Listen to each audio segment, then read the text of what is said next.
Are you struggling with roadblocks as a woman in the challenging and constantly changing world of corporate America? If you feel stuck in your career, you may be holding yourself back and may not even realize it.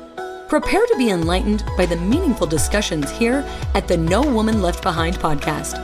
Each week, gather the insight you need to break down those walls of limiting beliefs. Unleash your full potential and unlock the leader within. Listen to raw conversations with corporate women as they share inspiring stories with the purpose of obtaining their dream career and living a truly fulfilling life. Here's your host, Rosie Zilinskas.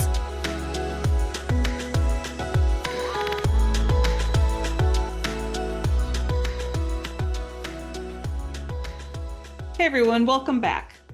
Today's conversation is going to be quite insightful. Sabine Gedeon is going to be talking to us about the 4 questions that you need to ask yourself in order to fast track your career. She's also going to address what social capital is and how to use that term. I love an acronym that she's going to talk about, which is called DOTS. And then she's going to be talking about discovering your leadership operating system. Sabine Gedeon serves as a transformational speaker, author, and coach. She is also the founder for She Leads Network and the host of She Leads Now, which is a top-rated podcast centered around women in leadership and business. She's known for her ability to connect with people at the deepest levels of their beings, to reveal their unique brilliance. She helps her clients break through their own mental limits, to lead with confidence and elevate their influence and impact.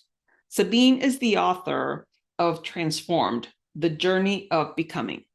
So stay tuned for this amazing conversation. Hey everyone, before we go into today's episode, I wanted to remind you that there is a free quiz that you can take on the nowomanleftbehind.com website. If you log on to the homepage and you scroll down just slightly, you're going to see a section that says, let's find out where you are in your career. If you click on the radio button that's called Take the Quiz, there will be a pop-up that comes up and it says, what's the key blocker in your career path? There are 3 key blockers that you may be operating under and you may not even know it. So if you click on just take the quiz, it's going to be about 10 questions. It really shouldn't take you more than 3 minutes. And then you're going to be able to get some additional resources just by taking the quiz. So remember, go to nowomanleftbehind.com to take the free quiz.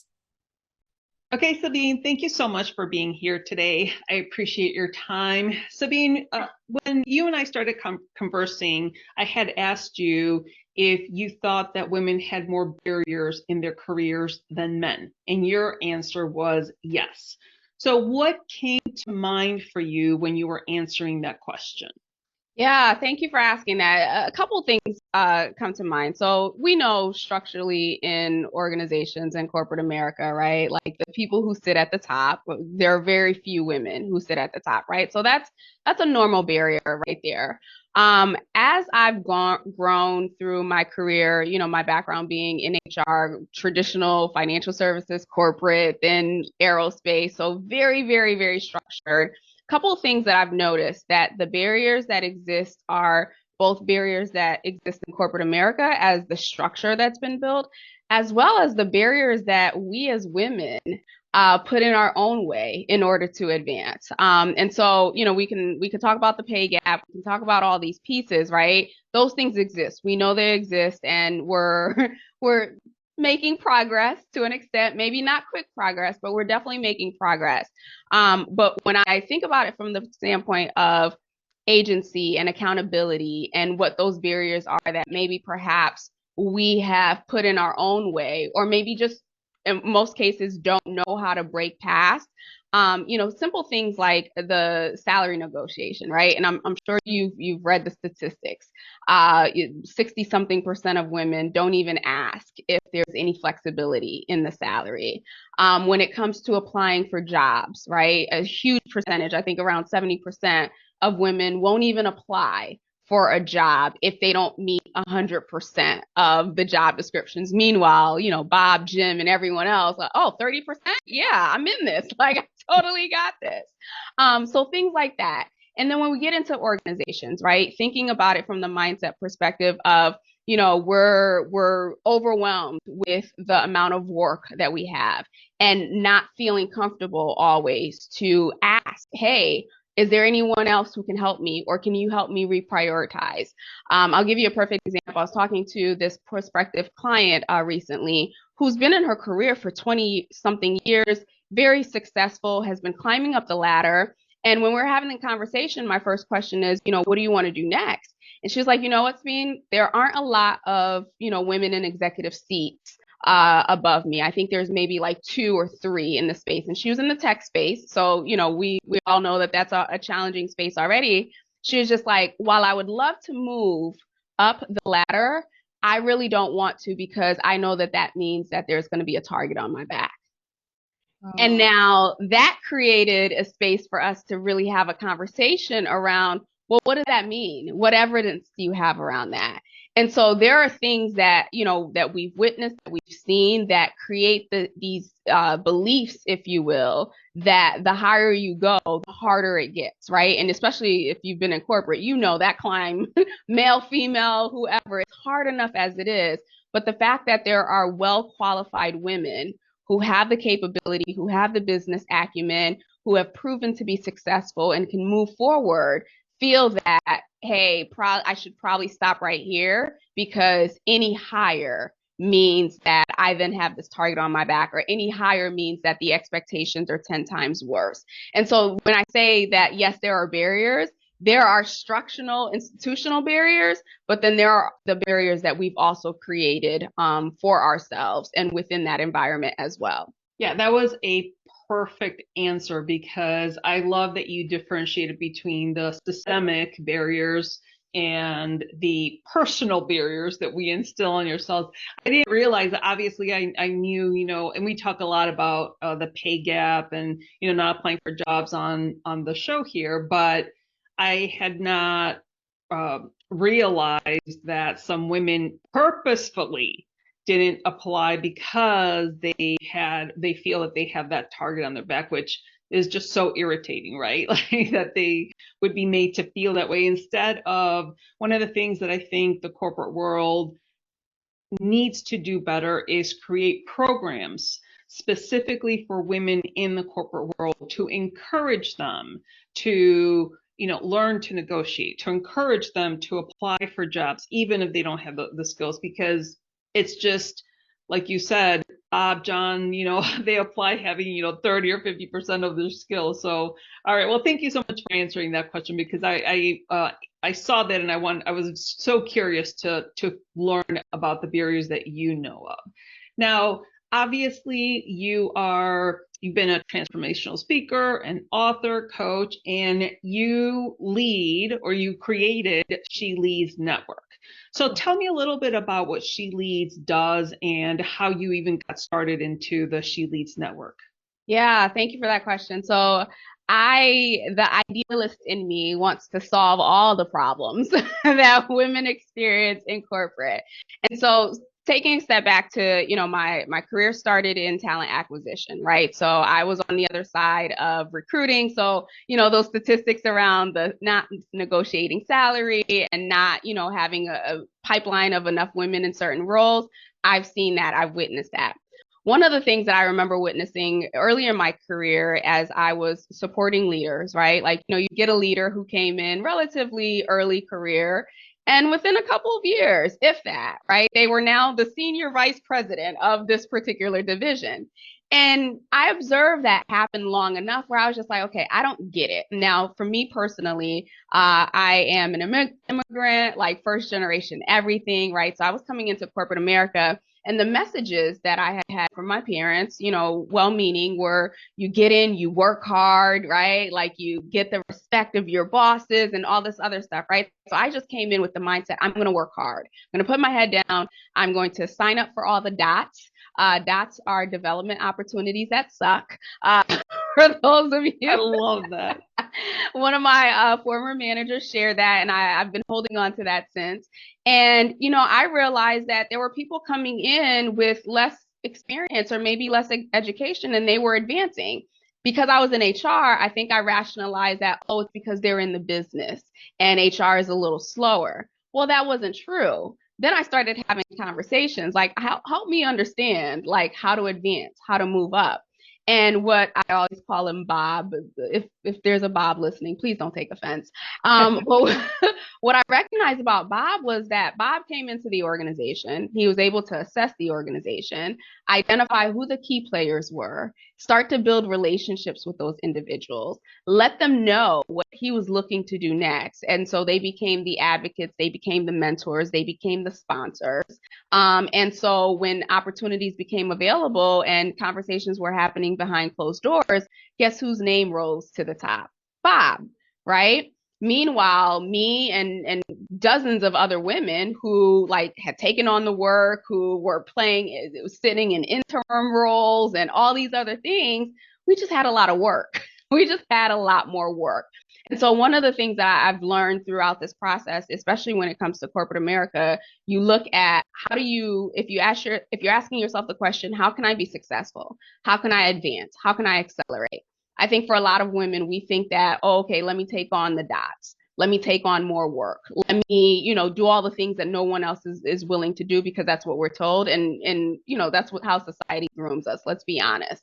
Mm-hmm. But taking a page out of Bob's book is looking at it from the standpoint of, what do I want to do? Who needs to know my name in this organization? Who needs to understand what my goals are? Who is likely to be that advocate for me? Build that relationship with them. Let them know that this is what it is that I want to do so that they can be your advocate when you're not in the room. So it was the salary negotiations, it was the leadership development skills. There was a time before really the pandemic where skills like, even though they were on the like top 20 competencies, they weren't the ones that most organizations rewarded their leaders for. So your empathy, your compassion, your emotional intelligence, your ability to communicate or diffuse conflict, those were always key competencies, but they weren't the ones that rose to the top. What rose to the top was your business acumen, your financial acumen, even their executive presence, whatever that means, right? Those were all the things that were rewarded. And so it created this narrative that who women are naturally, the things that they bring to the table naturally around empathy, courage, compassion, and all those things, they didn't matter as much. Now we're seeing the shift where that's what the requirement is in this new normal, right? Leaders need to be compassionate. They need to be emotionally intelligent. They need to be plugged in to the people side of things. And so She Leads Network, that's my long way of sharing. She Leads Network is meant to help women build those core leadership competencies, strengthen or elevate the ones that they already have, while also teaching some of those unwritten rules, so to speak, around how do you build your network? How do you build your success circle within the organization? How do you build political capital? How do you build social capital? These are things that, I know I wasn't taught while I was in corporate, and I know it's not widely taught. And so I wanted to create it as this external thing where for the women and the organizations who are willing to support their women in advancing, there's a space for them to get these core things. That is awesome. I love the developmental opportunities that suck. I mean, that's like pure gold right there. Now, I think you said something so key, because what you were describing as, hey, how is so-and-so moving up the ladder and I'm doing here all the work? And I'm sure that happens to 95% of us.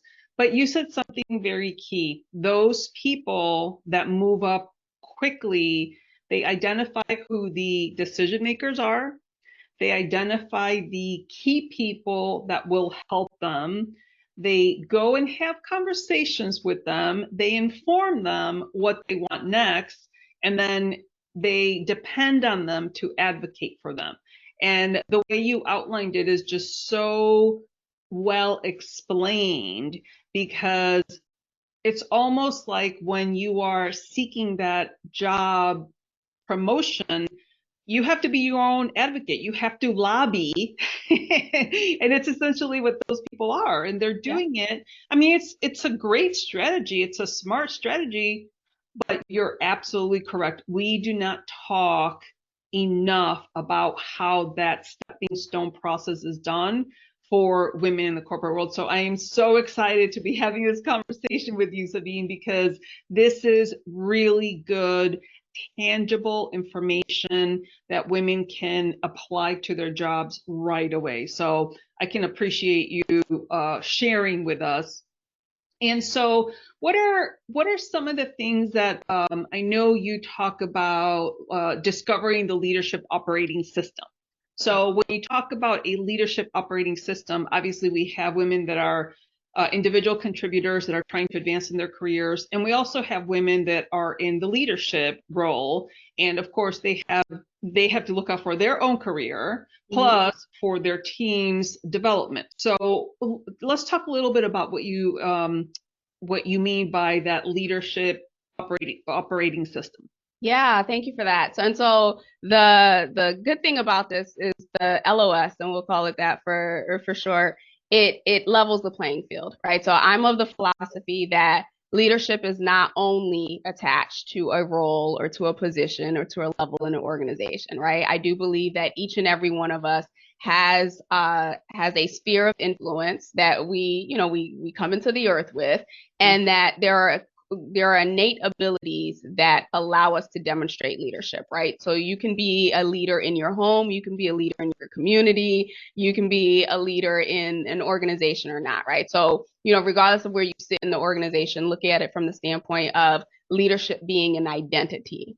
And so if you start with the foundation of, okay, we're all leaders, right? We all have the capacity to use our gifts, to use our talents, to, create something or to help build something or to push something forward, right? We're all starting at the same place. Within the leadership operating system, there's, 3 areas of focus. The first one starts with you, and then it's the organization, and then it's your team. When I work with clients around the leadership operating system, I spend a lot of time on the you, because what I've noticed in these last few years, I feel like the cover has been lifted, right? We know that there is an absence of real leadership. And when I say real leadership, I mean like a good moral character, of integrity, of all the things that we attach with leadership. And so part of that starts with you understanding who you are. What are your values? What are your beliefs? What's important to you? What are the things that you're going to use to determine what's a non-negotiable, right? Like, what are the things, what is that scale that you're going to tap into that says, okay, you know what? This isn't the vendor that I want to work with because we're not aligned, or this isn't the behavior that I want to model or I want to see modeled in my team. We can't make decisions around like what that looks like until we first look at ourselves, because as the people who are sitting in leadership roles or in any capacity at all, who we are is what we're projecting in any space that we're in.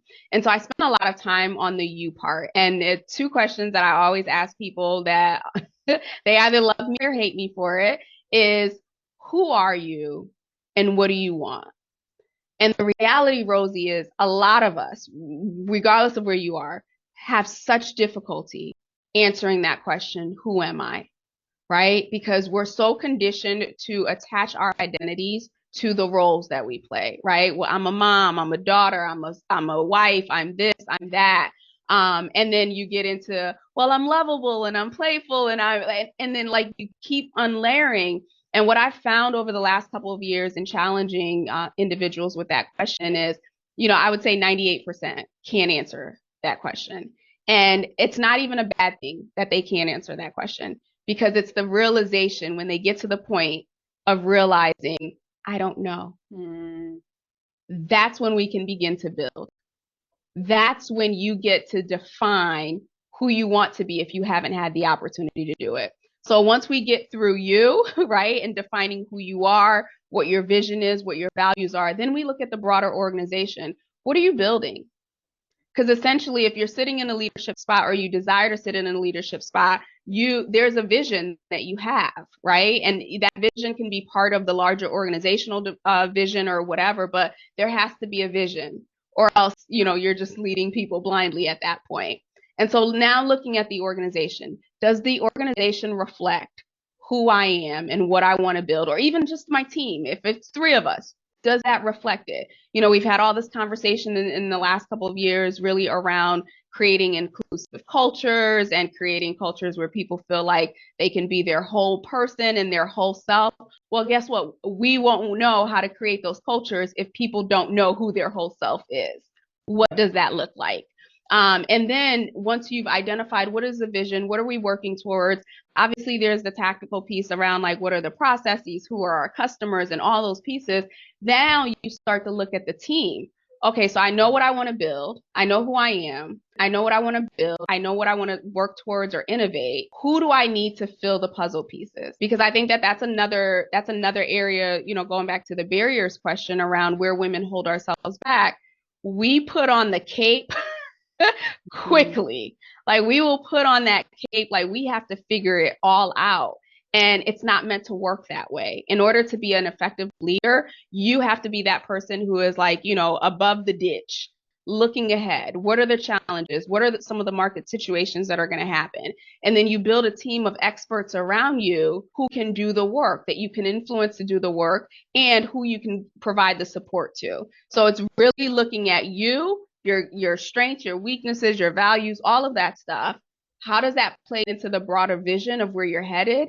And then who are the people who are coming alongside you to do the work to bring that to pass? So it's a full circle, and it's holistic, and it goes beyond, what's the budget or what's the bottom line at that point. Yeah, I think that's a great way to set everything up, because a lot of times, like you said, most people don't know, they don't even know what they want. And then when you finally work with them to figure out what is it that you want, then how do they get there? So that's a whole other thing. And I like that you talk about your core values, because I always say, one of the core values that I always, as an example, if you're into health and you're looking at your core values, you're not going to go apply at a tobacco company, because their health is obviously not in their core values, because they know their product causes cancer, and obviously that's not in line with health. So I like that you go through the whole you process first, then the organization. And then lastly, who do you bring along? Because, even you and I, we can't do everything by ourselves, right? We need to surround ourselves with key people that can help us meet our goals so that we can make that impact. Yeah. Now, you also talk about redefining, remanaging, and rehumanizing leadership. So is that separate than what you just talked about, or does that kind of fit into that second piece? It does fit into it, because it's almost like if we can, I feel like in 2020, right? And I know people are tired of hearing about the pandemic and they want to get past it, but it serves as such there's so many things that you could take away from it, right?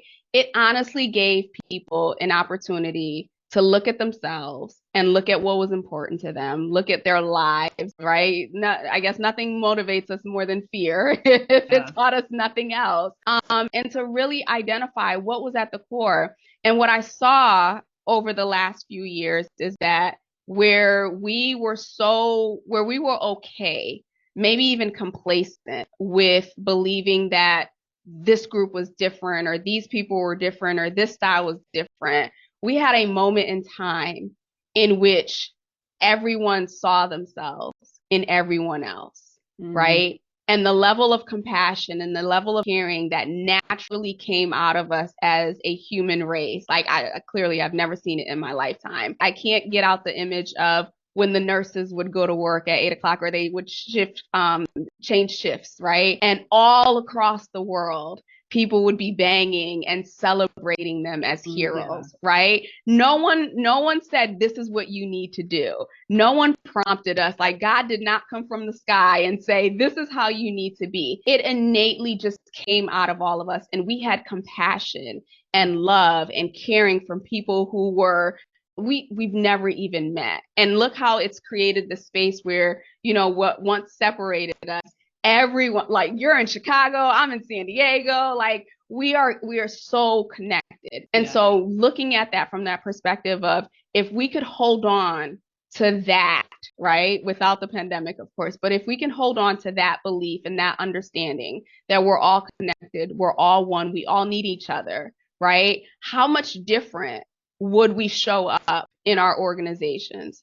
How much different would we make decisions that impact other people's lives, or that impact the environment, or that impact the communities, if we understood that this decision impacts another human being? I feel like we had gotten to a point of being so desensitized to each other or to the human experience, where now we have this space, like we don't have to walk away from it just because the pandemic has ended. We can still feel our brothers or our sisters' pain and empathize and make decisions and lead in organizations that reflect that. I love that. I love the obviously putting the human component back into, whether it's obviously personal relationship, but more than anything, that work relationship.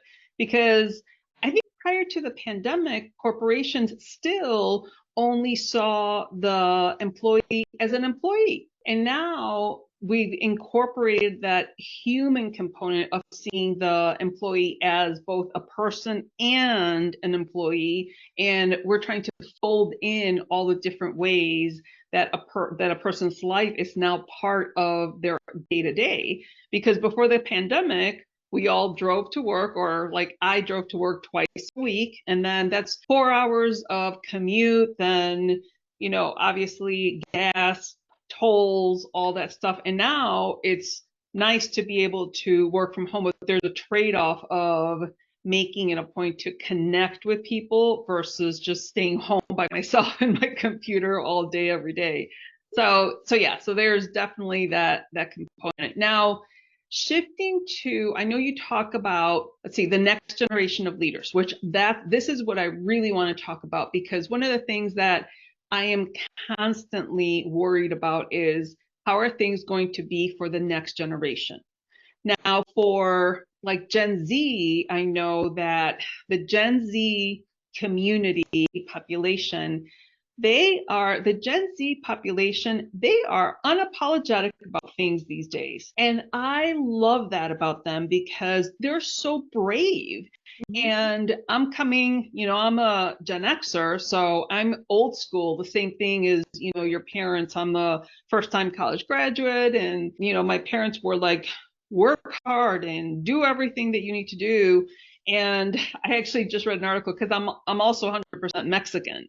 And so they were saying how Latina parents, they were like, you have to behave and you have to do everything right, and you have to, take care of people and stuff like that. And I vividly remember my dad, and he meant well, and he never did it mean or anything. But every time I'd come to him and I say, hey, Dad, I got an A. He's like, well, why not an A+? Or I got a promotion, I got a job. And he's like, well, did you ask for a raise on the first day? Or I got a promotion, and he's like, when are you going to be the boss? And what I realized now that I'm in my 50s is that my dad gave me a complex of, I'm not good enough. Mm-hmm.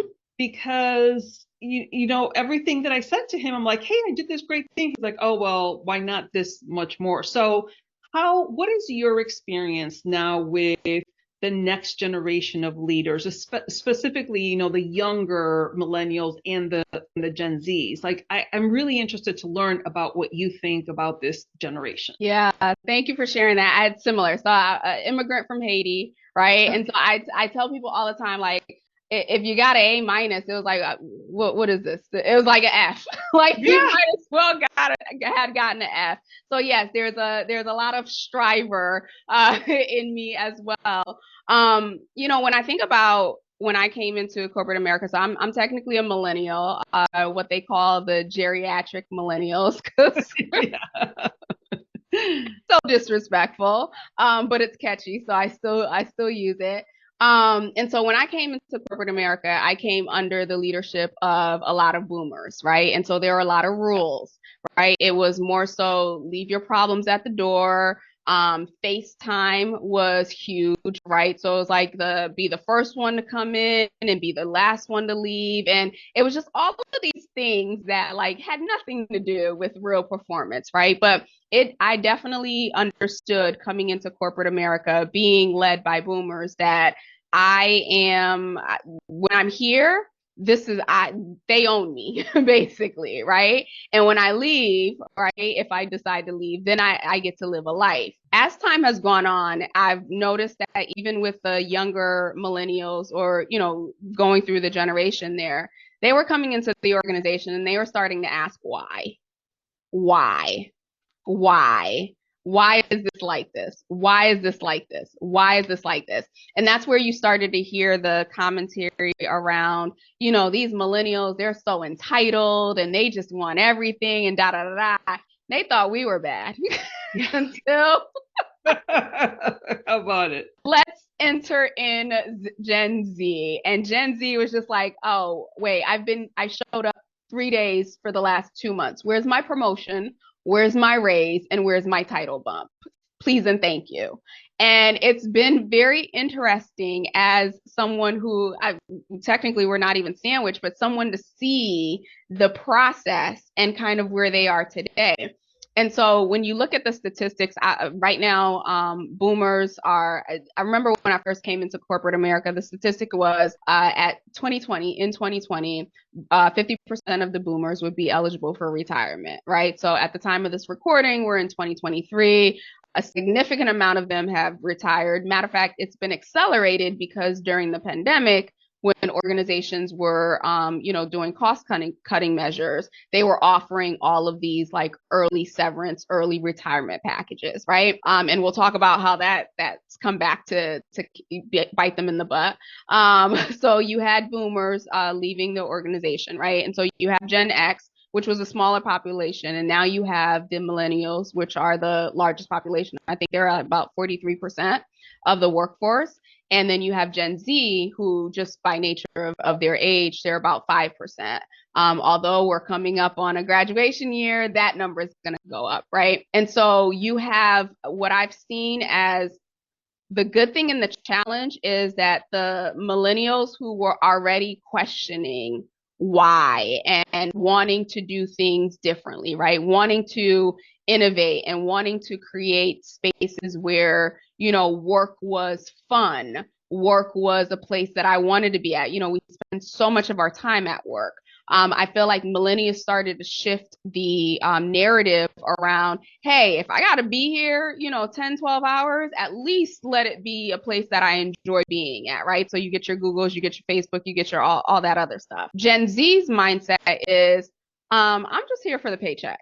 And like, I'm here for the paycheck. I'm here for the skill sets. They have huge amounts of student loans, right? But if you look at them from a demographic perspective, a lot of them still live at home, right? So a lot of the financial responsibilities that, many of us had to just figure out, they don't have. And they get the luxury, and I say that loosely, that's not from a judgmental perspective, but they want their money, they want to spend their time, or they want to be able to work, get the money, and then use it to spend the time to enjoy life. the very thing that we were working so hard to do. They're like, let's do this now. Like who said we have to wait till we're 65? And so you're just seeing the shift of, I've never seen it as one generation wanted anything different than the previous generation. I've just seen that as time has evolved, these generations are getting more vocal in wanting to redefine for themselves and the environment, what is life to me? How do I want to spend my life? And it's less about the baby boomers who were just like, hey, I'm in this for 65 years. You got me however you need me, to now where it's just like, okay, I can go on TikTok and make a couple videos and become an influencer. And I don't need to sit in anybody's cubicle. Or I can drive Uber, or I can, do Instacart, or like there's a million different things. They're looking at work as just a means to get money and not this long term. And I know I'm generalizing here, so this is not everybody, but not this like long term, like I'm going to be tied to this thing forever. And so I think for leaders and individuals who are in the corporate space who are managing Gen Z or even the younger millennials, it's looking at it from that perspective. The other thing that I'll add to that is millennials and Gen Z historically with 2008, 2009, 2010, we had been fed this narrative around like, hey, the company loyalty, like if you hopped around, like that was a bad thing. And then we saw the impact to our parents and to our grandparents and how, they worked all these years to like save up all this 401k, and like almost instantly it was gone. Pensions were gone. Like it was like the jig is up, like the story and the narrative that you shared. And so you have these people who are coming into the workforce where they know good and well at any given time, their name is going to be on the list and there is no loyalty anymore. And so their mindset isn't, how can I come here and make the most impact for the longest period of time? It's how can I come here, learn what I need to learn, right? Make an impact. And then when I'm over it, I'm going to the next. And so it's really us, the older people, looking at it from the standpoint of their value is no longer in hard work. And I'm not saying that they're not willing to work hard. I'm just saying the value that we were given around it's all about hard work, those aren't their values. And so really truly understanding what are their values, what matters to them, and then building work around that. And I totally agree with everything that you said. And I just want to mention that the Gen Z people, so I have my daughter is 22, my son is 24. I have nieces and nephews that are like all in that age range. And they're so passionate about social issues. And they're very passionate about boundaries, specifically time boundaries between work and home. And, at first I was like, oh my gosh. And then after I thought about it, I was like, wait a minute. It's like, I wish I had that kind of mindset, because again, old school compared to them. And, good for them that they're really setting those boundaries and that they're saying, listen, like you said, I'm here for work. I'm willing to work really hard to make an impact and then move on to bigger and better things. And, good for them, right? It's like they're reflecting back to us all of the things that we wanted. It's also, I won't even lie, having been in a position at one point where I was managing Gen Z, I was just like, I don't know if I don't know if I can do this. Not in a bad way, but it is hard, especially when you have structures that are set up like to support, the old model, and then you have these individuals. It is challenging for the leader to think of, okay, how do I show up differently? How do I let go of some of the things that no longer serve me, quite frankly, to be able to be who I am today and support who's coming up versus still trying to fit in, if you will, to the model that I was taught previously. Yeah. And even for us that have, I've been in the corporate world for 30 years, to shed those old paradigms that we were spoon fed, work hard, put your head down, and, you'll be promoted, when I know for a fact that's not true. Because a little bit about my story is that I was 40 years old and I was still an individual contributor. Now, mind you, part of my story is because I had a really bad divorce and that kind of set me back a few years and whatever. But I was just thinking, okay, somebody's going to notice my hard work and they're just going to be like, hey, Rosie, you want to be a manager? And it wasn't until I actually said something. And then once I said something, things started happening really quickly. And I'm like, oh my gosh, why didn't I say something earlier? Which is why I actually do the work that I do, because I don't want women, in their cubicles when they're 40, if they could have done it, much, much sooner in their careers. Yeah. And so when it comes to coaching the Gen Z, that Gen Z population, what have you noticed? Are they open to coaching? Are they not open to coaching? What have you noticed?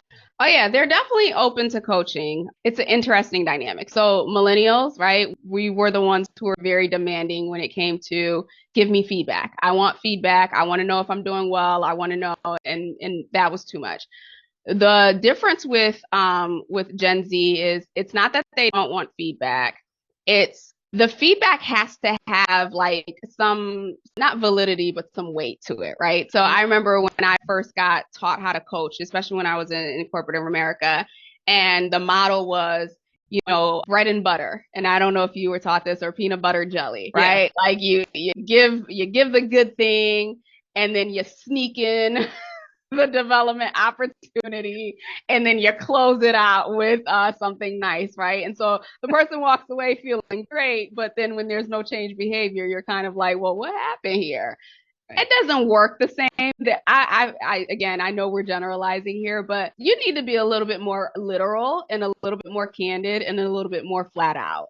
And so I've adopted the Center for Creative Leadership's model, the SBI, the situation, the behavior, and the impact, right? Like you're laying it out clearly of, okay, this is what happened, right? This is what I observed, and this is the impact. So that it's very clear on, okay, tell me what not to do, or tell me what to do. I think that's the other thing between, I don't think this is a generational thing, but I'm just seeing it more. They want to know, what do I need to do to get here? If I'm here at, point A, right? What do I need to do to get to point B? Tell me.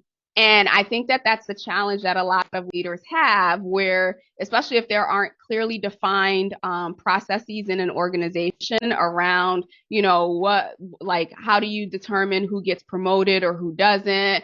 How do you determine who gets on projects and whatnot? It can be a very, very frustrating space for them because they want to be told what it is that we need to do. And so I guess the advice that I would give here is, for those who are listening, is as you're thinking about your population and leading them and really supporting them in their development, first and foremost, ask what's next, right? Let's start there. Let's not assume that we know what people want to do. Let's ask, what do you want to do next? And then from there, work with them, co-create whatever that looks like, that career pathing looks like, to help them get to that. Because for them, it'll be like, oh, okay, I don't know if you've experienced this, but I literally had where it was like, okay, well, this is the development roadmap, right? At the time, the leader thought, okay, this is fluid. We're going to go through this. We're going to see. Literally, it was just like, no, okay, I checked off this box. I checked off this box. Where's my promotion? And so understanding that that's the mindset, you want to make sure that if it is a more fluid environment within your organization, that you're also communicating that and that you're giving time frames.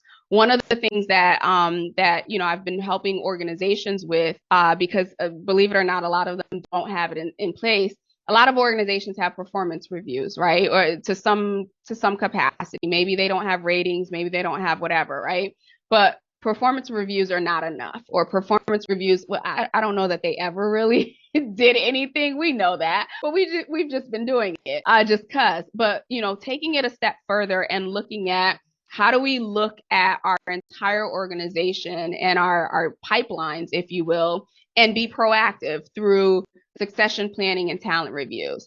And I know that succession planning historically has been like, oh, we're only looking at the top, like who's gonna the top 2 levels for the CEO. But the advice now is, no, you need to look at it across your entire organization, asking your team, to complete like these forms or whatever, and just asking, what do you want to do next? Where do you see yourself? So many times you've probably seen this too. Someone's really good in a technical role, and next thing you know, they're getting promoted to a management role. Well, they don't want to be managers. They just think that that's the only path to move up. And then they fail because they didn't want it and you didn't give them the tools and the resources. So as organizations or as leaders, really starting with, let's have a conversation on what is it that you want. From there, we can look at the organization as a whole and say, okay, based on what you want and based on the needs of the organizations, where might there be a fit? This is the real challenge for leaders, because oftentimes they get the mindset that my people are my people. Guess what? They're not your people. They're not the organization's people, right? And so this requires leaders to have a real open mind and say, okay, you know what? Sally is a subject matter expert, and she is, really, really pivotal to our department's success. And we haven't done the work, really, and being honest, as a leader, we haven't done the work to groom or to train anyone else to take her spot. She's telling us that she wants to be in a different department. Rather than ignoring it or finding ways to keep Sally busy, right, under projects, let's look at, okay, well, what other departments could I partner with? What cross-functional projects could I have her work on while she's still here, so that she gets the skills, she feels like she's heard, she feels like she's being developed. She feels like she's being engaged. And so the succession planning and the talent reviews is the tool, or the tools, if you will, to leverage, but it also takes a different mindset for leadership, for them to look outside of their silos and outside of their departments to say, okay, how can I support this person in their growth and in their development in this organization? Or else, if you keep them restricted, or if you're not even conscious of it, they'll leave, and it'll take you 3 times as long, right, to get somebody up and running, up to the space that they could be as effective as Sally was. Yeah, you said a lot of great information there, but the biggest takeaway that I just got from you right there is that companies are not doing a good job at assessing their staff and having that succession plan. And before you know it, corporations are shooting themselves in the foot, because by not being proactive, then someone leaves and then they turn to be reactive. So then they have to start figuring out how they're going to backfill that position. And then it's worse for the people that remain at the organization, because then they get more work, and then they're more overworked and they're more overwhelmed. And I think succession planning with that skill evaluation for each individual is so critical for corporations to do. And again, bringing the human into it too, like you said, what do you like to do? What are your strengths? And then there's a million different types of assessments that we could use. I know the Colby is one of them, or you can actually assess individual strengths and pair them up with the particular job. And I also like that you said that it's not the one manager's team or the company's team. This is resources that the entire company has, and we need to partner with other departments so that we can place the individuals in the proper jobs that they feel that they're enjoying and thriving. Because we know that when someone is happy at work, their productivity goes up, between 12 and 14%. So it's absolutely crucial that companies realize that they have to take the time to be proactive and get those succession plans going. Yeah. So as far as building your dream for accelerated impact, what components of what we have talked about already fit into that topic for you? So I guess it goes back to the career pathing, right? And basically literally everything that we talked about. I had gotten to a place where, and maybe you can relate to this, and the audience can relate to this too. Sometimes when we come into an organization or when we start our career, right, there's like this vision, right? And most people have it, right? How do I get to the C-suite the fastest, right? Because that seems to be like the holy grail of a particular department. Some people don't have that mindset, but many of us do, right? And I remember in the beginning of my career, I wanted to be, when I first got into corporate America, I used to work with the HR business partners, right? So they were like, I felt like they had influence, that they had authority, that they were able to really shape how leaders thought. And so I remember in my first year, I was just like, I'm going to be an HR business partner. That's going to be my role. And then one of my managers looked at me and was just like, yeah, buddy, you got about 20 years before that can be an option. And I was just like, 20 years, huh? All right. Challenge accepted. I'm on it. And so I worked hard, right? I did what I knew to do. I worked hard. I even went back to school, got my master's, and finally the door opened up. It was in 10 years. So I cut it in 50%, by 50%, I should say. And I got into the HR business partner role. And in less than 6 months, I keep saying 6 months, but it's probably like the first 2 weeks. But it didn't take long for me to realize, wow, I don't want to do this. This is not what I want to do. And at the time, I had so much of my life invested in this particular path. And at that point, I was just like, I got 30, like I didn't have a plan B. This was it, right? Once I got here, like it was straight to the top for me. And so one of the things that I think about, having had that experience, and of course I had to go through a mid-career crisis to figure out what I wanted to do next. But that's the piece that I think that for women in particular, that sometimes because we're so busy, heads down and trying to climb, it's almost like if you go on a hike, right? At some point, you should look up and be like, okay, how much further do I have? Like, do I want to go down this path? Like, are there other paths that could be easier? Like, am I still the same person that I was when I made the decision? I think that was the biggest learning lesson for me, that, I was at the time, maybe like 34. I was just like, I had outgrown the 22-year-old version of myself. And this was no longer fulfillment. This was no longer where I wanted to be. I had to reconcile that within myself, but also I had to figure out, what is plan B? And so the encouragement that I would give here is that, no matter how much you love what you're doing, no matter how much you can see the mountain and you're climbing, always have a plan B. Start to think through, because our skill sets, right, regardless of what we're doing, it's transferable. Yeah. Right. Like I think about HR work, like with all the HR functions, like I'm doing a lot of that same work today, sitting outside of that function. And so give yourself the space to say, okay, if I wasn't doing this, and if I wasn't moving down up this linear path, if you will, what else might I want to do? What other things am I passionate about? And the beautiful part is, if you're part of an organization, like I just mentioned with the succession planning and talent, you don't have to wait for your manager to, box you into something or do that. You can say, you know what? I'm in customer success, but I really want to learn marketing. I want to understand a little piece of that. Raise your hand to be on a cross-functional project, right? Or ask if I can take, a course or something like that allows me to dip my toe and see what that would look like. I think part of, and we'll probably talk about the networking piece, but, part of building that social capital and all those things, that's important.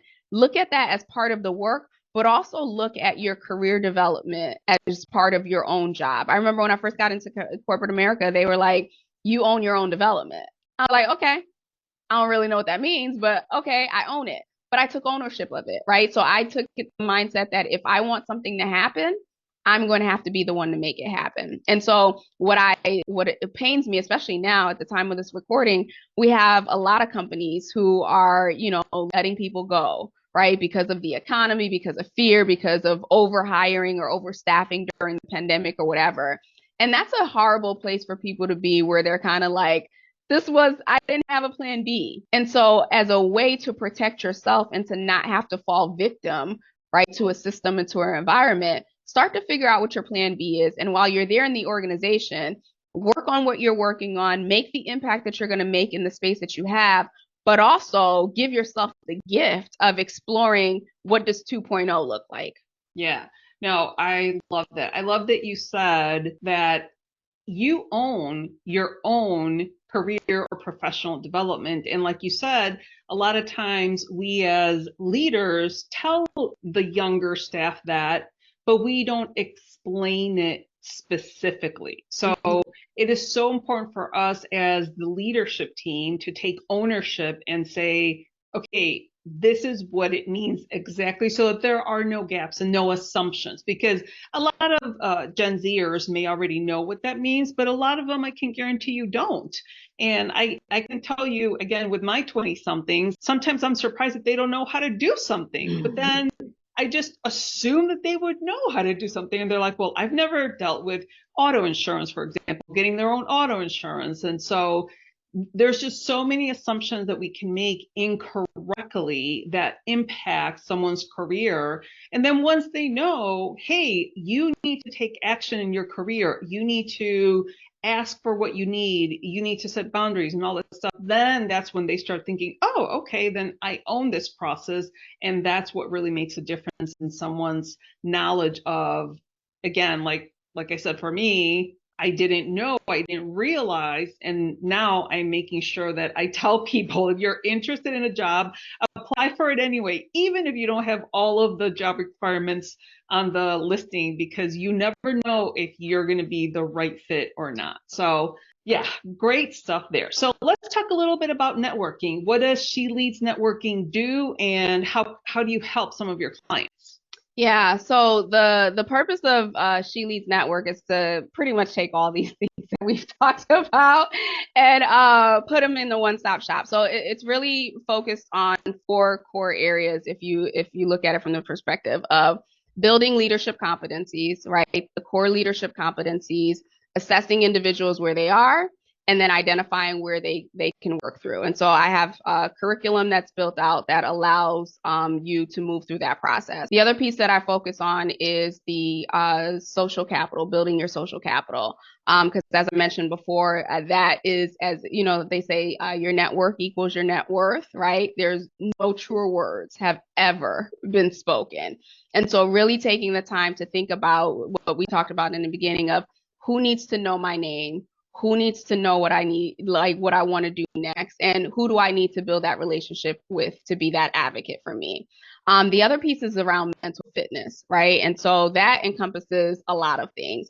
There, you know, you talk about imposter syndrome, you talk about all these things, right, that we are challenged with in addition to the work in the day-to-day, right? Especially if you're a newer manager, questioning, can I do this? Do I have what it takes? Like all of these things, like how do you get to a place where you can make decisions from a place of worthiness, from a place of knowing this is my zone of genius, and a place of trusting and recognizing that, yes, I've built a team of people around me who can help and support me. And then the last piece is really around communications and building what I call, you know, well, I didn't coin it, but win-win outcomes. And so that shows up in salary negotiations, that shows up in promotions, but that also shows up in asking for resources. That also shows up in saying, hey, you know what? I have a lot on my plate right now.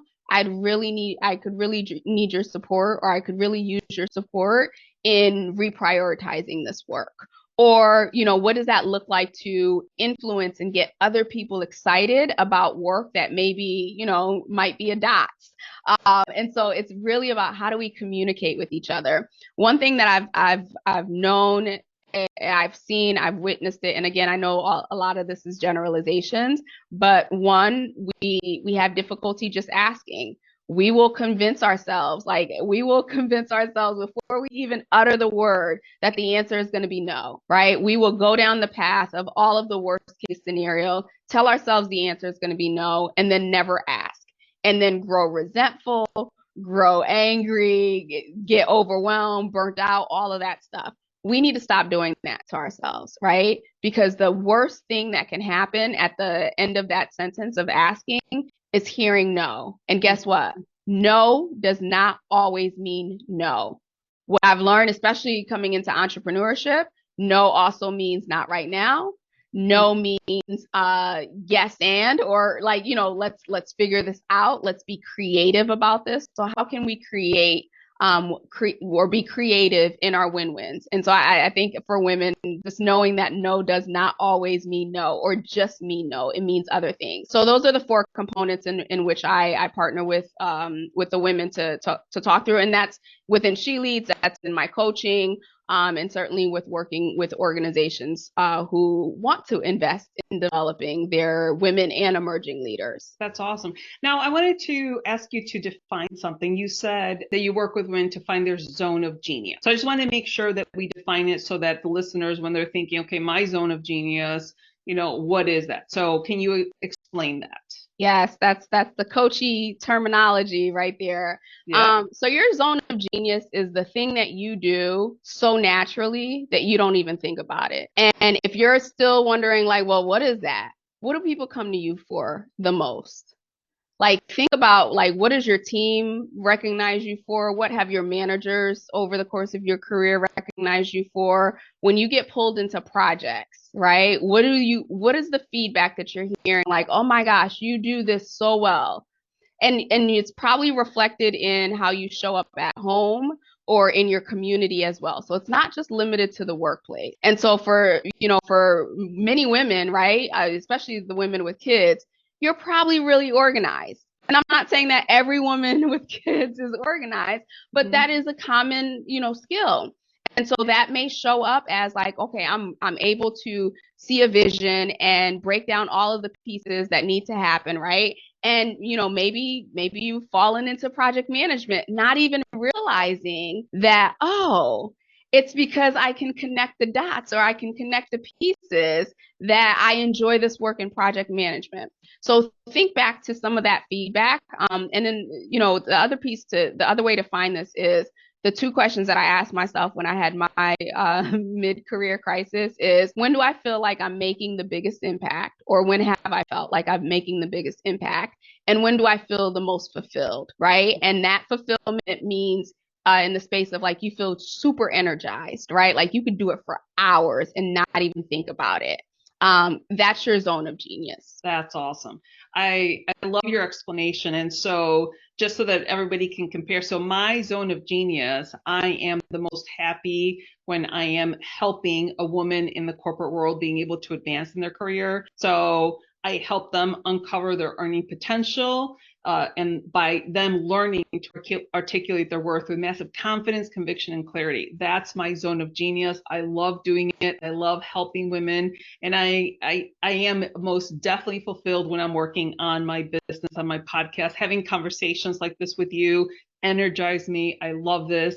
And so that's my zone of genius. So let me ask you, what is your zone of genius, Sabine? Yeah, very similar. So my zone of genius is really being able to listen to someone, whether that's an executive that I'm working with or a leader or anything, and saying, all right, Sabine, we're trying to get here, right? And I can see, as long as I can see what here is, I can fill in the pieces of how to get there. And so that's why when I went back to that question when I was having my mid-year crisis, it was, I love when I'm sitting down with an internal candidate or an internal employee and they're like, Sabine, I want to get here and I can't figure it out. Like I could help them reverse engineer. I think that that's probably the best way to describe it. Reverse engineer what needs to happen in order for them to get there. And I think that there's the beauty of being able to, at least for me, is if I can see it, I can believe it, and I can create the pathway towards it. And then, of course, comes execution and implementation, but that's a different story. That's not my zone of genius. That's why I bring on other people to fill that part out. That is awesome. Well, I have loved this conversation because you have given us such great strategic ways in which women can continue to advance in their corporate career. So I'm going to ask you if you have, and it could be from the conversation that we've already had, but do you have two really concrete, actionable items that women can do, pretty much immediately that will move the needle in their careers? Absolutely. So first one, you probably heard me say social capital like 30 times during this conversation. And if you're wondering what social capital is or building your social capital, it's the creative way of me saying networking. And I've learned over the last couple of years that some people have like real visceral reactions to the word networking just because of what it was. And women in particular feel very icky and uncomfortable when it comes to networking. So social capital is my way of disguising that. Why is that important? It goes back to what we said from the beginning, right? When you observe Bob, you observe Jim, you observe whoever, right? They're moving towards the pathway that they are at the pace that they are because they're adding this component. And so in a time like today, at the time of this recording, right, where we're seeing the constrictions on financial capital and all this other stuff, this is the time to build your social capital, right? You should always be building it, but this is the time. And what does that look like? I have this thing where I call it the success circle, right? And so I'm going to tell you the roles of the success circle. And then the tip here is, if you haven't already identified people who sit in those roles, that is your assignment. So you want to make sure that you have at least 2 mentors, right? So 2 to 3 mentors inside and outside the organization. These are people who are, they've sat in the same seat that you've sat in, maybe people you admire, but people that you can go to and ask for sound career advice, who will guide you and whom you trust, right? You want to identify a sponsor and an advocate in the organization. This is someone who is very influential, right? And it could be your manager's manager or someone else in a different department. But this person has influence, and this person is someone that is sitting behind closed doors, that if they say this is what I want, it's going to happen. Start to build the relationships with that person. And then the other piece is you want to make sure that, and I know this is not always easy, but a manager, right? You want to make sure that your manager knows what you want to do next. And I get it. Not everyone has that type of manager that they have that trust with. If that's not there, that's fine. Find another manager who is at their peer level, someone that you can share, and someone who would be the advocate, and someone who can give you some guidance. The other piece is you want to identify 2 to 3 peers. They could be peers that are in your team. They could be peers that are across the organization who are at the same level. But, you know, if you're like a real ambitious person and you have your sights set on moving, find people who are operating in that same level, right? People that, you know, will help push you, right? A little healthy competition, so to speak. But there'll also be the individuals who can help support you. And then you want to find a super connector. And so the super connector is the person in the organization who knows everybody and everything. And so usually that is the executive admin, that's the chief of staff, that's that person, right? Build a relationship with that person because they will know everything that's happening. And if you have a question, or if you want to know who you need to connect with, or if you want to, you know, get by on someone's calendar, they're going to be the person to support you. And then once you've identified these people, if you haven't already, then you need to reach out to them and you need to say, hey, I admire this about you, or, you know, I've been thinking about this, and I would really love to get your thoughts or learn a little bit more about you, right? People love to talk about themselves. So ask for informational, ask for, you know, a skip level meeting or whatever, 30 minutes, let them tell you about their journey and start to build that relationship on a quarterly cadence, maybe a monthly cadence. And then let them know, maybe not in that first conversation, because in that first conversation, you're just getting to know them. But at some point, if you decide that you want that person to sit in one of these seats, let them know. Let them know that, hey, we've been talking for a while now. I really admire what you've done. Like you've been really supportive to me. I would love for you to be my mentor. I would love for you to be my sponsor. I would love for you to be this person. And this is how I can see you helping me. That's the other thing. They have to know how they can help you. Otherwise, you're just meeting with them every quarter. And that's not a bad thing, but that doesn't move you ahead. And so the 3 steps here, I know you asked for 2 tips. There's like a whole bunch rolled up in one, is identify these individuals, meet with them, ask to meet with them, let them know what it is that you need from them in terms of support, and then continue to build that relationship.